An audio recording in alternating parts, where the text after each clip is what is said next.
Good evening. This is case number 3 of our ECG series. The title of this case is Your Eyes Only See What Your Mind Knows. Now, this I felt is an apt title for this presentation because the ECG often shows you all the findings. It is because of our lack of knowledge that we can't pick it up. So, this is a 22-year-old male who was brought with an episode of rapid palpitations followed by syncope. History of recurrent syncopal attacks in the past with no family history of similar complaints. So he was previously worked up for a syncope. His ECG was reported to be showing an RBB, while his echo was reported to be normal. So in summary, you have a 22-year-old male with a prior history of syncope, now presenting with palpitations followed by syncope, past ECG showing an RBB, and the past echo showing being normal.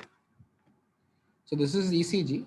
You can have a look at this ECG, and if necessary, you can pause the video, and if you want to analyze it further.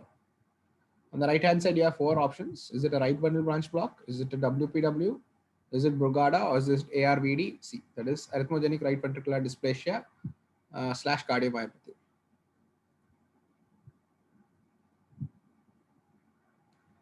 So this ECG actually was reported to be showing a right bundle branch block. Now on casual examination, it indeed seems like a right bundle branch block, but let's examine it more closely. So before that, let's look for the criteria for a right bundle branch block. One, there should be a broad QRS complex, more than 120 milliseconds. Two is you should have an RS R prime pattern in V1 to V3. That's your typical M-shaped QRS complex. And the R prime should be taller than the R wave. Three is you should have a wide slurred S wave in the lateral leads. That is 1 AVL, V5 and V6. The genesis of the RS R prime pattern, the small r is due to the left to right septal activation.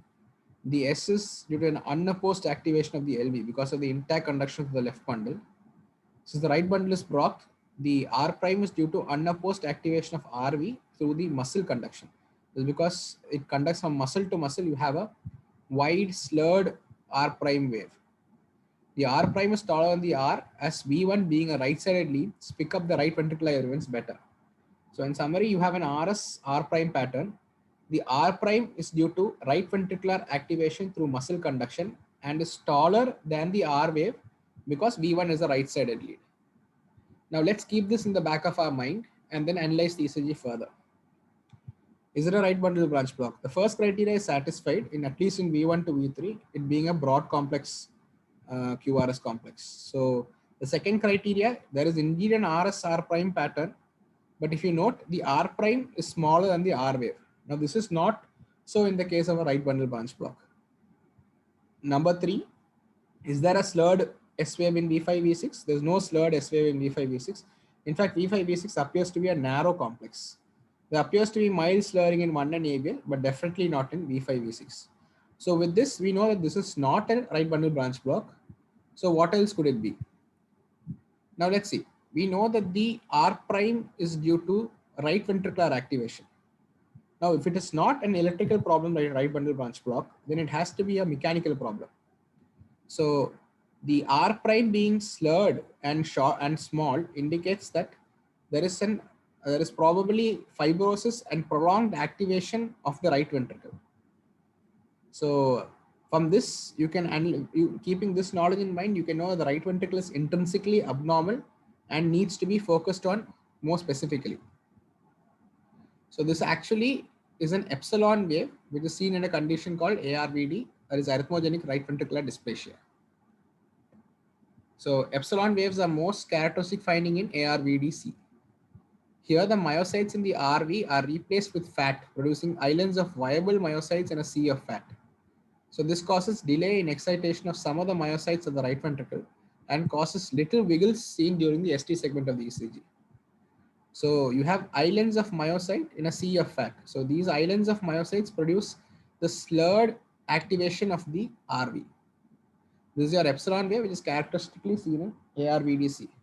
Now, the purpose of this ECG was to make you analyze this ECG and show that even small changes in the ECG can actually be predictors of significant diseases. So this is a pre-excitation wave or the delta wave. You can see a short PR interval, delta wave, and a QRS complex. This is a pre-excitation wave or the delta wave. The epsilon wave was named by Fontaine. He This was what he said. The term epsilon was nice because it occurs in the Greek alphabet after delta. So delta is, and followed by delta is epsilon. Thus the letter, thus delta represents pre-excitation and epsilon represents the post-excitation phenomenon. In addition, epsilon is also used in mathematics to express a very small phenomenon in quotes. So this is your typical epsilon wave. You can see that you have tiny wiggles at the just after the QRS complex. So this indicates the delayed activation and probable fibrosis of the right ventricle. So how do you manage this case? Now, as I said before, the ECG was reported as right bundle branch block, and the echo was reported to be normal. Now we've discussed the ECG. Echo can frequently be misleading in case of ARVD. This is because the right ventricle is frequently ignored on the echo. We always look at the ejection fraction. We look for regional wall motion abnormalities. We look for valvular pathologies, but we generally don't focus much on the right ventricle. And to diagnose ARVD, you really need to focus intensively on the right ventricle, its apex, its outflow. And in busy echo labs where we are have time constraints, we generally don't do it. So how do you manage this case? The first thing would be to do a cardiac MRI. Cardiac MRI will give you a better idea regarding the right ventricle, whether there's aneurysms, dyskinetic segments, and whether there's fibrofatty replacement, and also an idea of the right ventricular function. Now, since this patient has a recurrent syncope, probably putting an ICD would be the best thing to do in order to prevent sudden cardiac death. So this is the ICD. You can see you have a pulse generator here, and you have the lead placed in the right ventricle, and you have the two shocking coils. So this is regarding the management of the case. So please like, share, and subscribe, and press the bell icon to get notified when a new video pops up. Thank you.